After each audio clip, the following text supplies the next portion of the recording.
A família é um projeto perfeito de Deus, continua sendo um projeto perfeito de Deus. Mas nós, através da nossa desobediência, nos afastamos dessa perfeição de Deus. Tornamos uma imagem maculada de Deus. E nós precisamos resgatar essa imagem imaculada de Deus em nós, através do Filho dele, que foi enviado para isso. Jesus Cristo veio para restaurar em nós a imagem de Deus. Ele é a imagem de Deus em nós. E essa tarefa de educar filhos hoje é árdua, principalmente para nós pais cristãos, que temos a missão não só de fazer toda uma criação, onde nós vamos nos preocupar com a questão cognitiva, onde nós vamos nos preocupar com o emocional, mas nós cristãos temos uma grande missão, a maior missão, quando nós estamos criando os nossos filhos, que é trabalhar para a salvação dos nossos filhos. E não só isso, nós precisamos trabalhar para que eles venham a ter maturidade espiritual. Muitas vezes a gente fala assim, não, mas eu já falei para os meus filhos, eu já contei aos meus filhos quem é Jesus, já apresentei o plano de salvação. Meus filhos já vão para a igreja, mas agora eu preciso trabalhar para que eles tenham maturidade espiritual, para que eles não sejam levados por qualquer doutrina que eles escutem. Qualquer vento de doutrina levarão os nossos filhos, se eles não estiverem amadurecidos espiritualmente. Vocês vão ver hoje, através de um testemunho, de filhos que receberam essa educação baseado na Bíblia, onde esse pai impregnou nesses filhos os mandamentos de Deus. Vocês vão ver o testemunho de o que essa criação é capaz de fazer, o quanto vai ajudar os nossos filhos. Queridos, tornem os seus filhos como árvores plantadas junto à corrente de águas, porque no devido tempo eles darão fruto. E vocês verão o fruto do penoso trabalho, que é agora. Mas quando eles crescerem, vocês vão ver os filhos nos caminhos do Senhor. Quem são essas pessoas que vão ser exemplo para nós nessa noite? O pai já acertou de cara na escolha dos nomes. São 5 meninas. Esse pai teve 5 filhas. Numa época da história hebraica, até hoje a gente ainda vê isso. O nascimento do filho homem ser festejado, né? Ser desejado o filho homem, e a filha mulher não era tão desejada assim.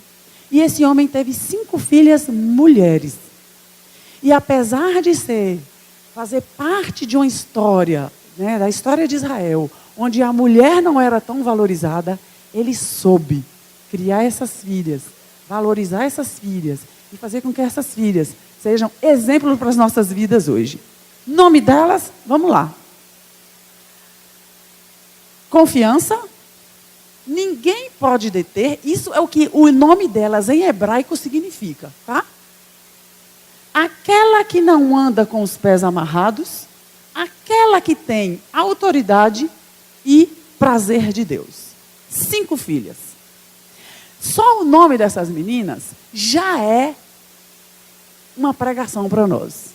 Porque eu quero dizer para vocês hoje é que se vocês querem que os seus filhos sejam prazer de Deus, vocês hoje vão sair daqui cheios de confiança de que ninguém poderá tirar esse propósito da sua vida. Não poderá amarrar os seus pés e impedir que vocês corram a passos largos o caminho que vocês estão se propondo hoje. Né? Confiem naquele que pode te dar poder e autoridade para que nada possa impedir que vocês alcancem esse objetivo. Que os seus filhos sejam prazer de Deus. Quem é esse homem? Aí vocês podem pensar, um homem foi um homem muito abençoado por Deus, ele só tinha coisa boa na vida dele, então ele pode passar isso para as filhas deles. Não, queridos. Foi um homem que era um escravo no Egito. Um homem que era massacrado pelo faraó.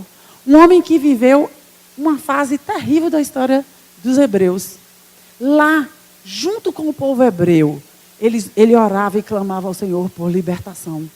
E a gente sabe que Deus chamou Moisés e disse a ele: eu vi a aflição do meu povo que está no Egito. E eu ouvi o seu clamor. E este homem foi alvo de uma libertação maravilhosa que Deus trouxe para o seu povo. O que nós vemos é que Deus tirou o povo dele do Egito. Deus fez com que o povo saísse ali de Ramessés, né, lá em cima no Egito, andasse aqui para baixo para o Sinai, subisse até lá, a porta da terra de Canaã. E o que nós vemos é que, apesar do povo estar vendo as grandes maravilhas que Deus fez, abertura de Mar Vermelho, transformando a água que era amarga em água doce para se beber, mandando maná para o povo comer, mesmo assim, o povo era um povo murmurador. E aí, em cada lugar desse que essa setinha está mostrando, foi um momento em que o povo se rebelou contra Deus. Em cada lugar desse. Se nós formos tratar de cada rebelião dessa aí, a gente não sai daqui. Mas o povo, em cada lugar desse aí, eles quiseram voltar para o Egito. Eles diziam: o Senhor nos trouxe aqui para nos matar. Nós vamos morrer. O mar está na nossa frente, o Egito está aqui fora, nós vamos morrer. Deus trouxe a gente aqui e vai acabar conosco aqui no deserto. Deus abre o mar. O povo começa a sentir sede. Deus trouxe-nos no deserto para nos matar de sede. Deus dá água. A gente está com fome, a gente não tem o que comer. Deus manda o maná. E foi assim até chegar lá, na entrada da terra de Canaã. Chegando lá, Moisés entendeu que estava na hora de entrar na terra. Manda 12 espias. Os espias passam 40 dias olhando aquela terra. 40 dias depois, esses espias voltam. 10 deles vêm com a mensagem dizendo: são gigantes, nós seremos como gafanhotos nas mãos deles, nós seremos destruídos, eles são cidades fortificadas, e nós não vamos conseguir conquistar essa terra. 2 deles, Josué e Caleb, foram contra, fizeram um testemunho diferente. E eles disseram: se o Senhor se agradar de nós, Ele nos dará essa terra. Ele nos fará entrar nessa terra.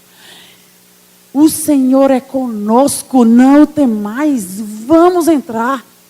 Eles estão desprotegidos, nós temos, o Deus de Israel está conosco. O que acontece?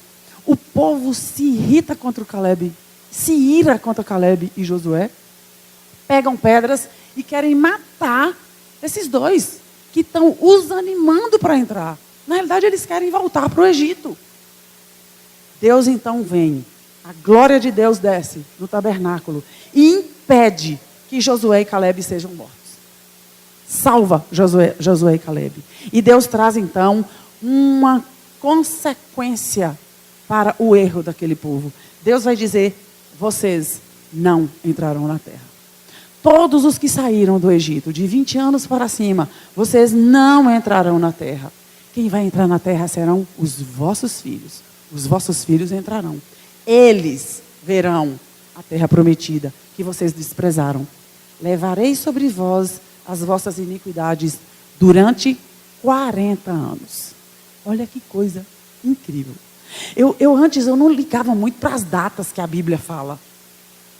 No ano da morte do rei, no primeiro dia do mês tal. Aquilo ali, eu li, aquilo ali para mim não tinha significado nenhum. Mas quando eu fiz um estudo sobre Noé, eu me encantei com as datas. E a partir de lá, eu comecei a valorizar as datas e o quanto eles têm nos ensinado. Sabe quanto tempo? Eu vou ver se eu vou colocando aqui. Já coloquei, não era nem para ter clicado. Mas sabe o tempo que o povo gastou, daquele pontinho amarelo lá, que é o Egito, até o Sinai, eles gastaram 45 dias. 45 dias para fazer essa caminhada. Só nessa caminhada aí, eles rebelaram-se contra Deus 1, 2, 3, 4, 5 vezes. Em 45 dias, eles se rebelaram contra Deus 5 vezes. Dizendo que queriam voltar para o Egito. No Sinai, eles passaram 11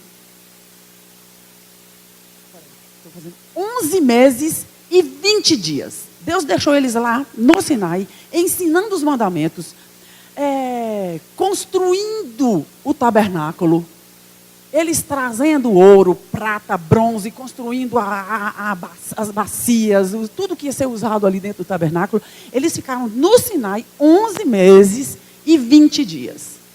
No 20º dia, Deus levanta a nuvem e eles então vão caminhar agora rumo a Canaã, que está lá em cima, e eles, desse pontinho aqui embaixo, que é o Sinai, até lá em cima, que é Cades Barnea, até Cades Barnea, eles vão gastar agora 10 meses e 25 dias. Por quê? Porque eles vão custar muito mais nessa subida do que gastaram na descida. 45 dias aqui e lá 10 meses e 25 dias. Porque nessa subida agora, eles estão carregando o tabernáculo. Então, eles tinham que desmontar o tabernáculo, dentro das normas do Senhor, carregar a arca da aliança, parar, montar o tabernáculo de novo. Então, isso aconteceu nessa parte onde eles estão subindo até Cades Barnea. Quando chega em Cades Barnea, acontece que este povo vai se rebelar contra o Senhor. É nessa hora que eles vão querer voltar para o Egito, e Deus diz assim: vocês não entrarão. Sabe quanto tempo o povo gastou de Cades Barnea, aquele pontinho amarelo em cima do lado de cá, até aquele pontinho azul, que é o Ribeiro de Zered, esse pedacinho de terra? Sabe quanto tempo eles gastaram? 38 anos. 38 anos para fazer esse percurso.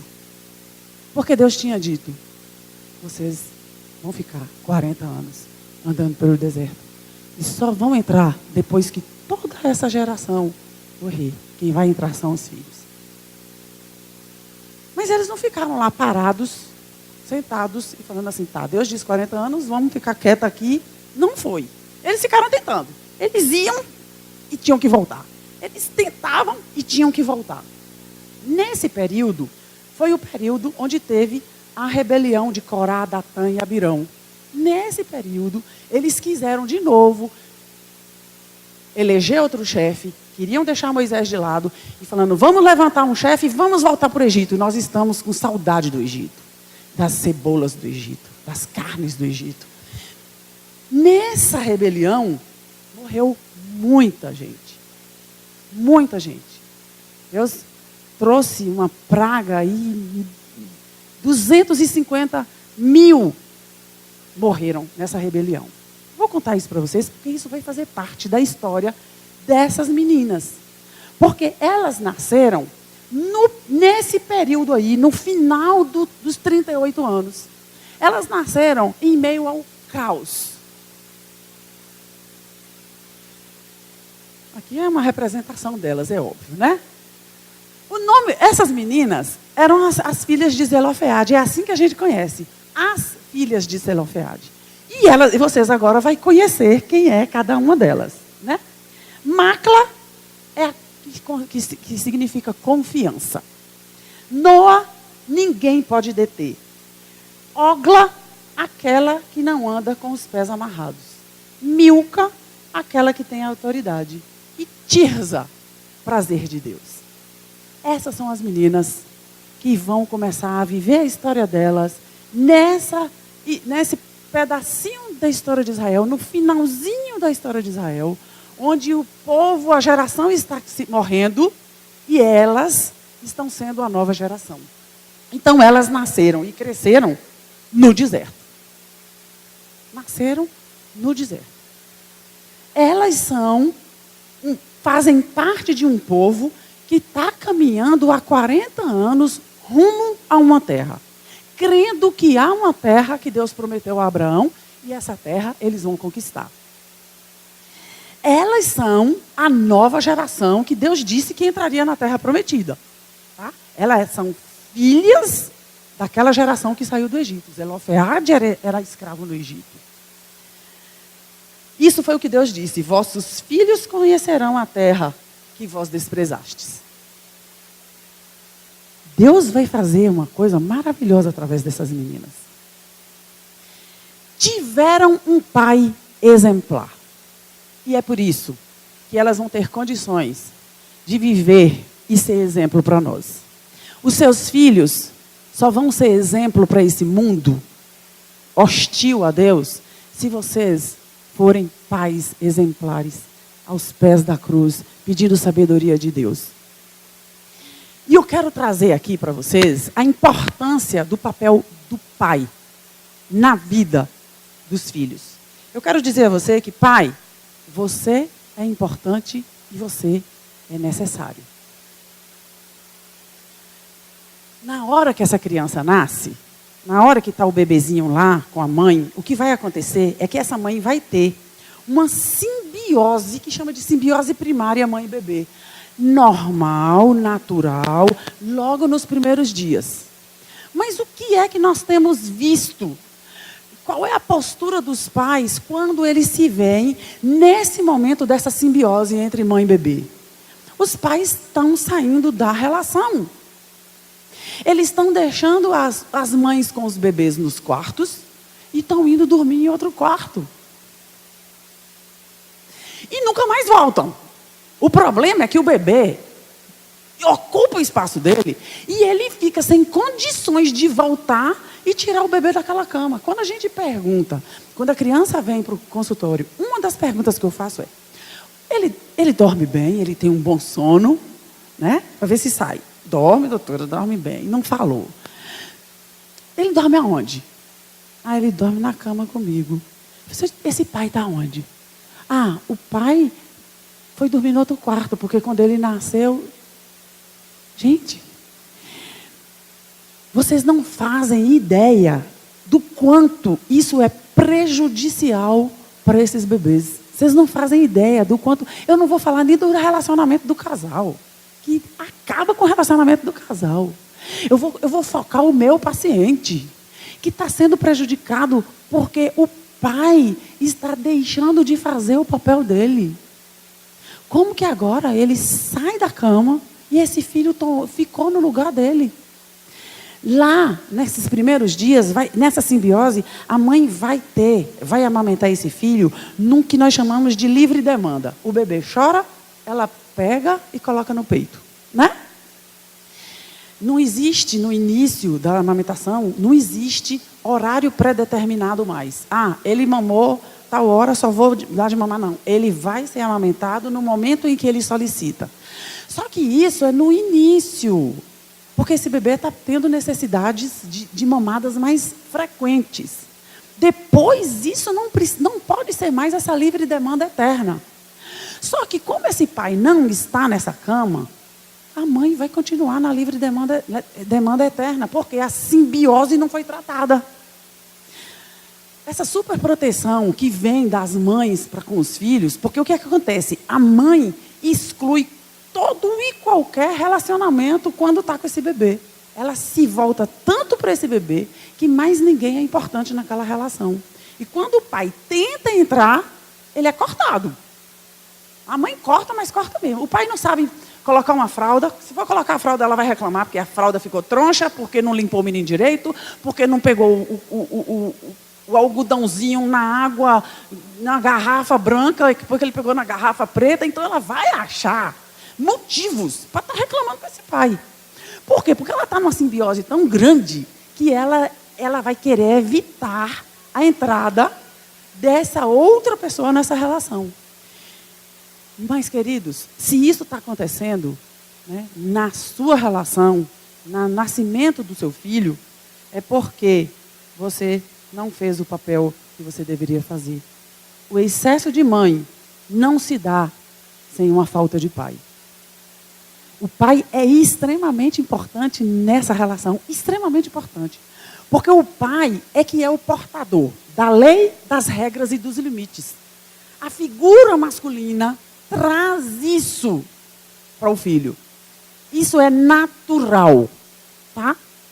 O papel do pai é ser o mediador entre o mundo e o lar. Então, o que o pai vai fazer? O pai vai quebrar a simbiose. O pai vai chegar e vai tirar o filho do braço dessa mãe, e o fato dele ficar com esse filho, ele está quebrando aquela simbiose. E isso é extremamente saudável para a formação desse filho. O que nós temos visto é que crianças estão chegando nos nossos consultórios totalmente sem limites, totalmente sem confiança em si mesmas. E a gente tem visto que a base disso está nesse pai que não conseguiu fazer essa presença no momento certo. E deixou de influenciar o filho, e agora o filho não tem mais segurança, o filho não tem mais autoconfiança, o filho não tem coragem de enfrentar o mundo. Por quê? É a força do pai que dá a segurança e que vai encorajar esse filho a enfrentar o mundo. É o papel do pai, é o papel da figura masculina. É a autoridade do pai que vai ajudar a criança a descobrir os seus limites. Porque a mãe é sempre mais maleável, mãe sempre está sendo mais quebrantada por causa desse filho. Não que a mãe não seja autoridade, mãe também tem que ter autoridade. Mas a figura paterna traz isso de forma natural para a vida da criança. Portanto, pais, vocês são extremamente importantes. Vocês são fundamentais na vida do seu filho desde o nascimento. Ele vai ter que ter o quartinho dele, ele vai ter que ter a caminha dele, e você vai dormir na sua cama com sua esposa. E a criança vai se formar emocionalmente, entendendo qual é o papel dela nessa família. É de filho.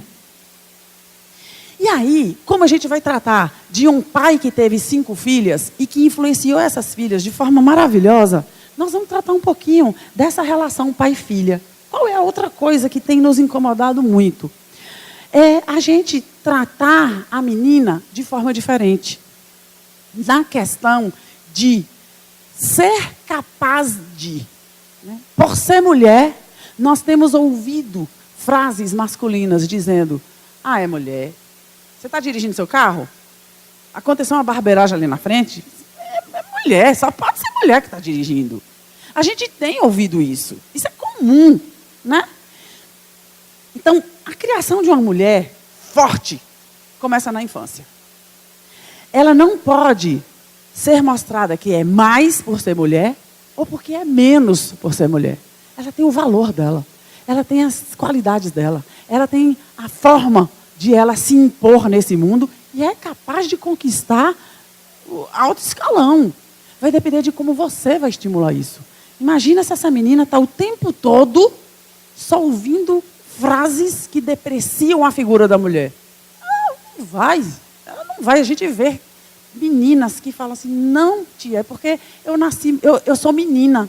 É porque eu sou menina. E nós temos que trabalhar isso nela e dizer que ela é capaz e que ela vai conseguir aprender. Você é o primeiro amor da sua filha.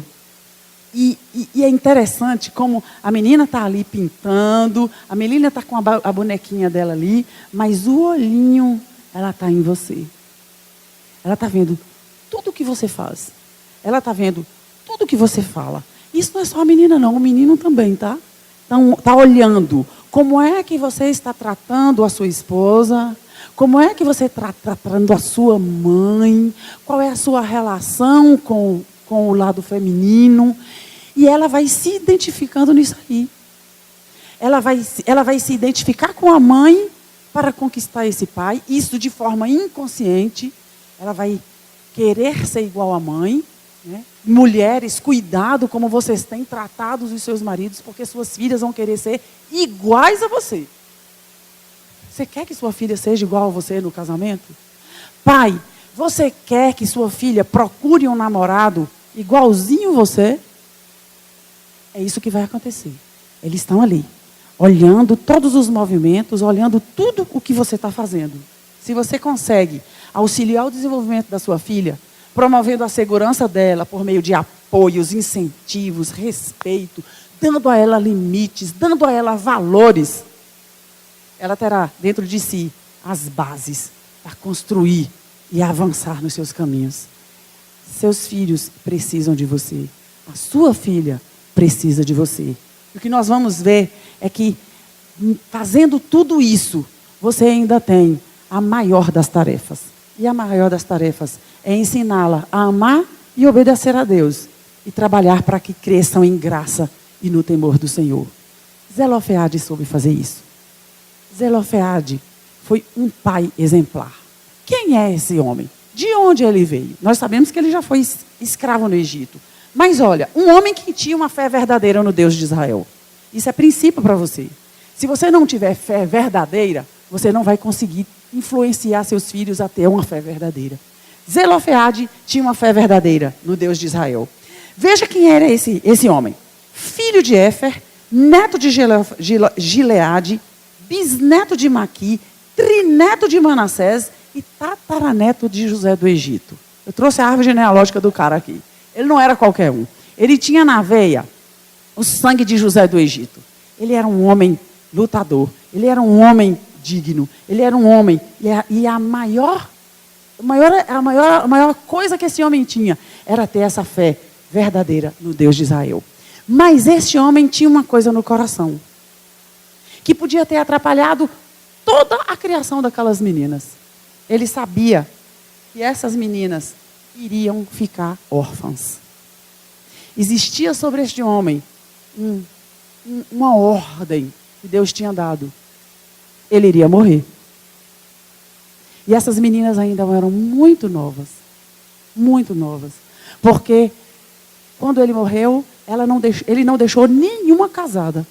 E o costume daquela época era meninas entre 14 e 16 anos já serem entregues ao casamento. Os pais organizavam o casamento dessas filhas. Zelofeade sabia que a qualquer momento elas ficariam órfãs. Ele tinha pouco tempo. Ele investiu na vida daquelas meninas o tempo que ele teve. E ele conseguiu fazer coisas exemplares. Exemplares, com pouco tempo que ele teve. Ele inculcou em suas mentes e corações o temor do Senhor. Isso é o princípio da sabedoria.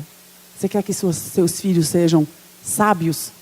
Você quer que seus filhos sejam alguém nesse mundo? Inculque no coração deles o temor do Senhor. Este é o princípio da sabedoria. Desânimo diante das circunstâncias? Zelofeade podia sim ser desanimado. Cara, ele estava no deserto. Ele não tinha casa.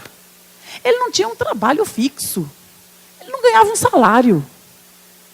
As filhas dele, ele podia ter passado isso para essas meninas. Deus vai me matar, vocês vão ficar só. Mas não. Ele soube criar essas filhas entendendo quem era Deus, entendendo que Deus era um Deus justo, amando a esse Deus e sabendo que Deus era o socorro na hora da tribulação. Elas não tinham desânimo, elas eram pobres. Mas não faltou o maná na hora da fome e nem faltou a água na hora da sede. Todo momento Deus saciava a fome e a sede dessas meninas. Elas não tinham uma referência de endereço. Tinha uma tenda que era armada e desarmada na hora que Deus mandava que eles andassem. Mas nunca faltou para elas a proteção do sol, que Deus mandava uma nuvem para protegê-las. Nunca faltou uma coluna de nuvem para iluminar a noite dessas meninas. A energia era dada por Deus. Roupas, sapatos novos, ir para a festinha do aniversário da colega, com a sandalinha que elas andam há muito tempo. Quantos de nós aqui deixamos de vir para a igreja porque a gente não tem uma roupa nova? Quantos de nós não vemos para o Natal porque eu não comprei a roupa nova do Natal? Essas meninas nunca tiveram roupa nova e sapato novo. Mas eu vou dizer uma coisa a vocês. No corpo delas, nunca se envelheceu as vestes delas. E nos pés dela, os sapatos nunca se estragaram. Meninas que não se desanimaram diante das circunstâncias. Ensine aos seus filhos a não se desanimarem diante das circunstâncias. Nós temos um Deus que cuida de nós e dá para nós tudo que nos é necessário para sermos felizes e alegres. Nós aqui procuramos coisas que não são fundamentais.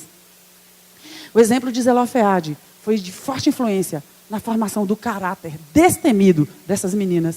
Ele as amou, respeitou, ensinou a ter coragem para experimentar o maravilhoso plano de Deus para a vida delas.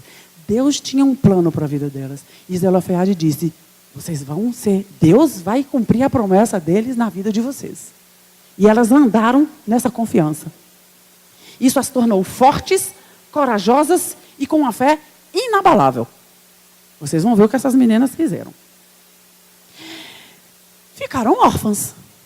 Em um momento da caminhada, antes de chegar no ribeiro de Jared, morreu o pai e morreu a mãe. Novas, provavelmente, a mais velha tinha 14 anos, e elas continuaram a andar com o povo de Deus. Elas não saíram da igreja. A igreja estava ali, andando, rumo a um objetivo. E elas continuaram andando. Chegaram até ao pé do Jericó, ao pé do Jordão. Estão ali esperando Deus fazer o milagre deles atravessarem aquele Jordão. Estão diante de Jericó, ouvindo Moisés relembrar os mandamentos, que Moisés relembrou os mandamentos. E de repente, elas ouvem que Deus disse a Moisés que eles tinham que cumprir os mandamentos para que eles entrassem e possuíssem a terra. Esse era o princípio para se possuir a terra. E aí vem alguém dizendo no meio do acampamento que um censo iria ser feito. Elas falam, o que é censo? Vai se contar a nação. Para que se conta a nação? 3 eram os objetivos para se contar essa nação. 3 razões Deus tinha para falar, conta o povo. Primeiro objetivo, estabelecer que todos haviam morrido. O censo iria mostrar que os que estavam sendo contados ali eram os filhos da geração que se foi. Quantos morreram? Quantos saíram do Egito? 600 mil homens. Nenhum deles estavam vivos. Os filhos deles estão vivos. Segundo objetivo, determinar a força militar de Israel. Gente, é lindo a gente ver a fidelidade de Deus. Esse era o número do censo. 601.730 homens foram contados ao pé do Jordão. Deus não fez a nação nem diminuir e nem aumentar. A nação continuou sendo a mesma. O mesmo número que saiu de lá é o número que está aqui, no pé do Jordão, para entrar e conquistar essa terra. Sabe por que Deus está mostrando isso? Eu coloco assim, ó. Eita, Deus fiel. Por que Deus está falando para esse povo que eles vão conquistar a terra? Não é porque eles se tornaram mais fortes. Não é porque tem mais homens do que quando saíram no Egito. Da mesma forma que eles necessitaram da mão poderosa de Deus no Egito, para saírem do Egito, agora eles são totalmente dependentes de Deus para conquistar a terra de Canaã. Deus está dizendo para aquela nação, não temas, ó vermezinho de Jacó, povinho de Israel, eu te ajudo, diz o Senhor, e o teu Redentor é o Santo de Israel. Meu irmão, se você está agora diante do Jordão na sua vida, e tem algo que você está achando que é grande demais para você conquistar, Deus está dizendo, não temas, eu te ajudo. E se você está achando que você é capaz de conquistar qualquer coisa por suas próprias forças, entendam de uma vez aqui, queridos, nós dependemos do nosso Deus para atravessarmos os nossos Jordões. Deus preparou o povo, nesse momento, para conquistar a terra. Mas existe uma terceira razão. E essa terceira razão é o que vai impactar a vida dessas meninas. A terceira razão é determinar o tamanho da área que cada tribo iria receber. Lá, a terra iria ser dividida em tribos. E o que é que vão fazer? Todos os homens de 20 anos para cima estão sendo contados para que recebam a terra. Tá? Existia uma lei em Israel que só o homem é que recebia terra. Mulher não recebia terra. Tá? A herança era do sexo masculino. O filho, o homem, recebia a herança.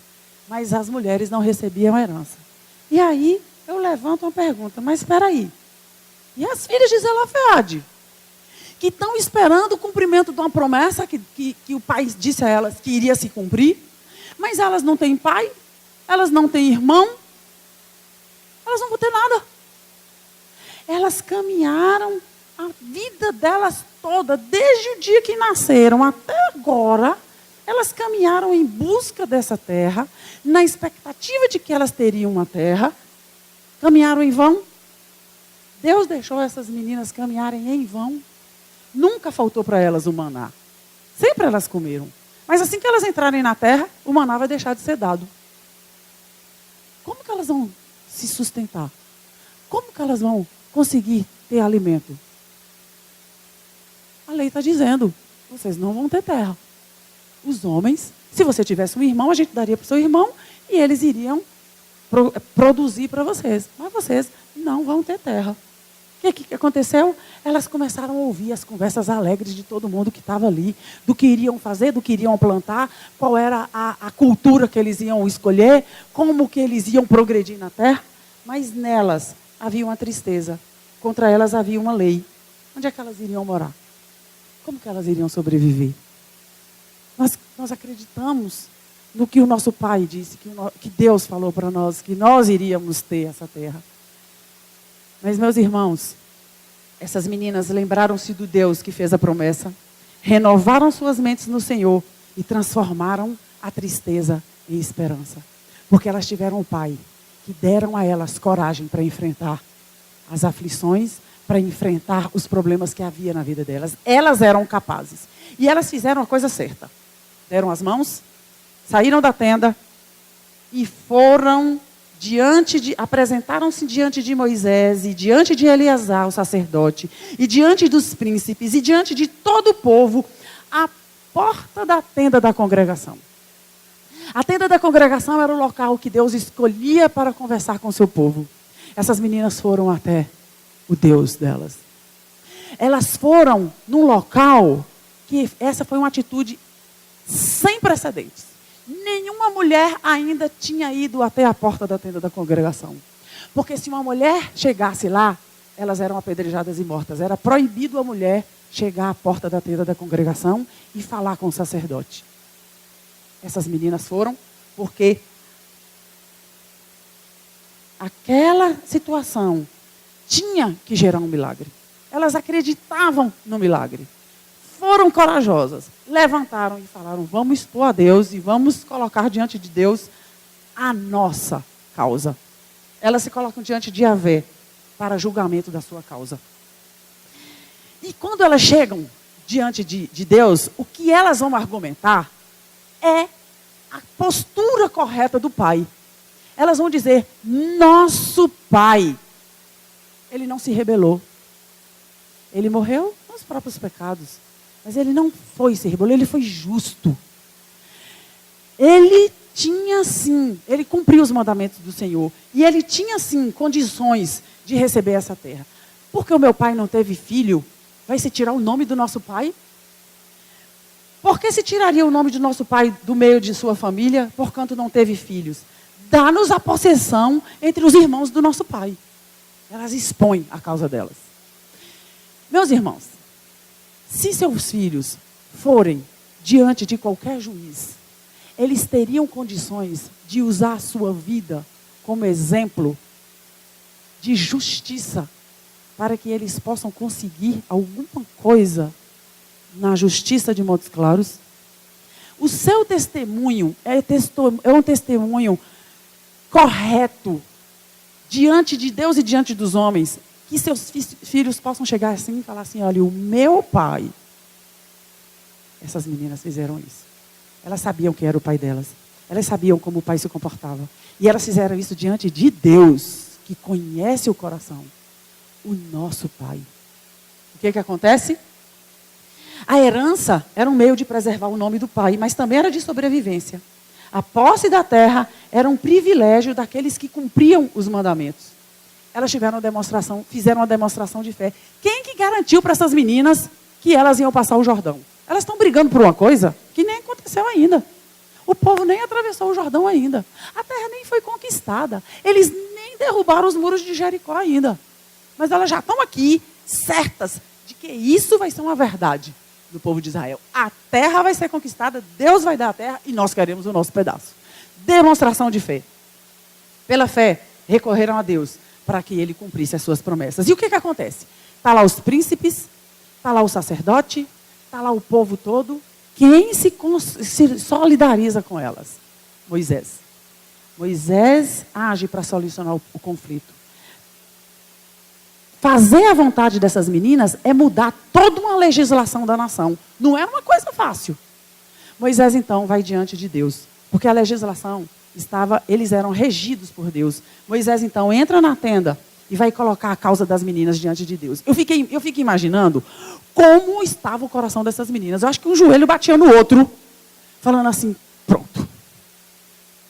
Pode vir a ordem de que apedrejem essas meninas. Elas não eram para estar aqui. Essa era a lei. Imagino como estava a ansiedade dessas 5 meninas, uma dando a mão para a outra, e esperando Moisés sair de dentro daquela tenda. Quando Moisés volta dizendo, as filhas de Zelofeade, isso é Deus falando para Moisés, as filhas de Zelofeade falam o que é justo. Certamente lhes darás possessão de herança entre os irmãos de seu pai, e farás passar a elas a herança de seu pai. Deus ouviu o clamor dessas meninas. E a terra de Canaã foi conquistada. Essas meninas, após 7 anos de luta, essa terra foi dada como herança a Israel. Essas meninas atravessaram o Rio Jordão. Um dia essas meninas ouviram Josué dizer, santificai-vos, santificai-vos, porque o Senhor fará maravilhas no meio de vós. Elas se levantaram contentes. O Jordão parou de correr. Elas passaram os pés enxutos por meio daquele Jordão. Elas rodearam Jericó 7 vezes. Certos de que Deus iria derrubar aqueles muros. Essas meninas fizeram parte dessa história. Elas creram nessa história. 7 anos depois, Deus cumpre a promessa feita a Abraão e seus descendentes. Macla, Noa, Ogla, Milca e Tirza eram herdeiras da promessa. Elas eram descendentes de Manassés, que era filho de José, que era filho de Jacó, que era filho de Isaac, que era filho de Abraão. Elas eram descendentes de Abraão e elas eram alvos da promessa de Deus. Deus disse, sua descendência herdará essa terra. Josué, depois de 7 anos da terra conquistada, Josué lhes deu herança no meio dos irmãos do seu pai. Cumpriu-se o que foi dito. Seus nomes são mencionados pela última vez no livro de Josué, capítulo 17, versículos de 3 e 4. E sabe o que acontece? Elas não só ficaram ricas, que ganharam terra. Elas 5 casaram. As 5 casaram com os filhos dos seus tios paternos. Isso era uma ordem que elas tinham. Elas não podiam casar com nenhum rapaz fora da tribo, tá? E elas obedeceram. Casaram com os filhos dos seus tios paternos. Deus cumpriu suas promessas. Josué disse, nenhuma promessa falhou de todas as boas palavras que o Senhor falara à casa de Israel. Tudo se cumpriu. Isso aconteceu na vida dessas 5 meninas. Que Deus maravilhoso. Zelofeade e suas filhas são referenciais para os dias de crise. 3 atitudes fundamentais para você imitar. 3 atitudes. Nós vamos imitar de Zelofeade e dessas 5 meninas. Elas vão nos ensinar. Queridos, não desanime. Deus proverá. Se você está vivendo uma crise, não desanime. Deus proverá. Primeira atitude das meninas que nós vamos imitar: fé. Zelofeade, pela fé, ensinou as filhas que creram na promessa. Quem garantiu a essas meninas que elas chegariam do outro lado? Fé. Hebreus diz que, de fato, sem fé, é impossível agradar a Deus. E Deus se agradou daquelas meninas. Fé. Esse é o princípio que nós devemos tomar para as nossas vidas e para os nossos filhos. E na hora que eu estava vendo, que eu estava fazendo esse slide, na hora que eu olhei o mapa, olha o que eu vi. Como é o nome daquela cidade? Tirza. Tirza. Essas meninas foram tão abençoadas que uma cidade se construiu e tem o nome daquela que é o prazer de Deus. Está lá o prazer de Deus. Até hoje, uma cidade está erguida chamada Tirza. A honra de Deus sobre a vida de 5 meninas que creram no Deus e confiaram em Deus. Se o Senhor se agradar de nós, então nos fará entrar nessa terra e nos dará. Outra atitude para nós imitarmos, elas olharam para além das circunstâncias e se fortaleceram no Senhor para vencer seus desafios. Olhem para além das circunstâncias. Ensinem seus filhos a olhar para além das circunstâncias. Não vos conformeis com este século, mas transformai-vos. Transformai-vos para vocês influenciarem a sua família e para vocês influenciarem esse mundo que tanto carece de homens e mulheres que façam a diferença. Terceira atitude para nós imitarmos, com coragem e ousadia, recorreram ao trono da graça. É lá que a gente vai colocar os nossos joelhos para conseguir o socorro em ocasião oportuna. No Salmo 2:8 diz assim: pede-me e eu te darei as nações por herança e as extremidades da terra por sua possessão. Pede-me. O Senhor é conosco. Não tem mais. O Senhor é contigo? O Senhor é com os seus filhos? Não tem mais. Ele nos dará essa terra. A terra que você tem que possuir. Queridos, último slide. Os caminhos são tortuosos. Os caminhos são difíceis. É árduo nós andarmos por esse caminho. Mas vocês têm o rei de Israel, o Deus de Israel, do seu lado. Ele fará você vencer na criação dos seus filhos. E fará os seus filhos serem exemplos para uma nação que tanto precisa de bons exemplos. Que Deus os abençoe nessa árdua tarefa.